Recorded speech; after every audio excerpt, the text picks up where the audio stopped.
இன்றைய திருப்பலி வாசகங்கள். பொதுக்காலம் 8ஆம் வாரம் திங்கள். தூய கன்னிமரியா திரு அவையின் அன்னை.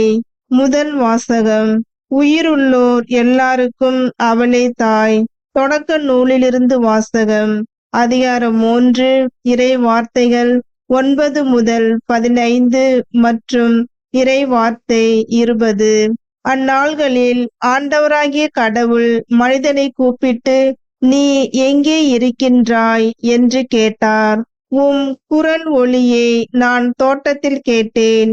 ஆனால் எனக்கு அச்சமாக இருந்தது, ஏனெனில் நான் ஆடையின்றி இருந்தேன்.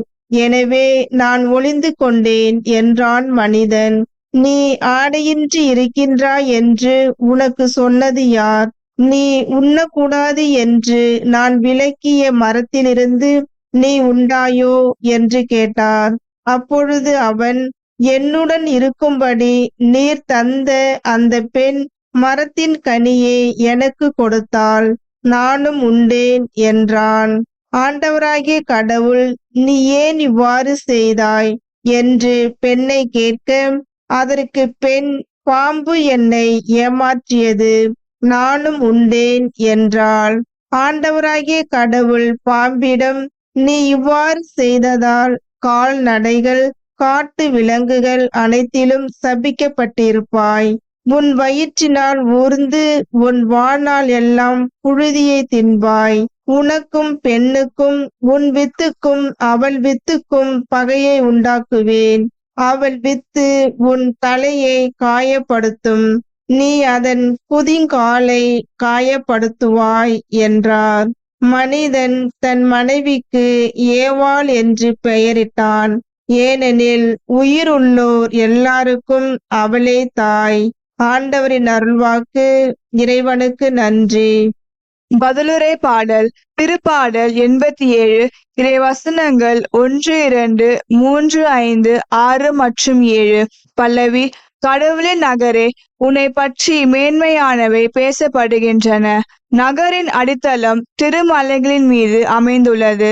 யாக்கோபின் உறைவிடங்கள் அனைத்தையும் விட ஆண்டவர் சீயோன் நகர வாயில்களை விரும்புகின்றார். கடவுளின் நகரே, உன்னை பற்றி மேன்மையானவை பேசப்படுகின்றன. பல்லவி. கடவுளின் நகரே, உன்னை பற்றி மேன்மையானவை பேசப்படுகின்றன. எகிப்தையும் பாபிலோனையும் என்னை அறிந்தவைகளாக கொள்வேன். பெலிஸ்தியர், தீர் மற்றும் எத்தியோப்பியா நாட்டினரை குறித்து, இவர்கள் இங்கேயே பிறந்தவர்கள் என்று கூறப்படும். இங்கேதான் எல்லாரும் பிறந்தனர். உன்னதர் தாமே அதை நிலைநாட்டியுள்ளார் என்று சீயோனை பற்றி சொல்லப்படும். பல்லவி. கடவுளின் நகரே, உன்னை பற்றி மேன்மையானவை பேசப்படுகின்றன. மக்களினங்களின் பெயர்களை பதிவு செய்யும் போது, இவர் இங்கேதான் பிறந்தார் என ஆண்டவர் எழுதுவார். ஆடல் வல்லாருடன் பாடுவோரும் சேர்ந்து, எங்கள் நலன்களின் ஊற்று உன்னிடமே உள்ளது, எல்லாரின் உறைவிடமும் உன்னிடமே உள்ளது என்பர். பல்லவி. கடவுளின் நகரே, உன்னை பற்றி மேன்மையானவை பேசப்படுகின்றன. நற்செய்திக்கு முன் வாழ்த்தொலி. அல்லேலூயா, அல்லேலூயா. தூய கன்னிமரியே, பெருமகிழ்வு கொண்டவர் நீரே, புகழ் அனைத்திற்கும் தகுதி பெற்றவரும் நீரே. ஏனெனில் நீதியின் ஆதவன் நம் இறை கிறிஸ்து உம்மிடமிருந்தே உதயமானார். அல்லேலூயா, அல்லேலூயா. நற்செய்தி வாசகம். இவரே உன் மகன், இவரே உன் தாய். யோவான் எழுதிய தூய நற்செய்தியிலிருந்து வாசகம். அதிகாரம் 19, இறை வசனங்கள் 25 முதல் 27 முடிய.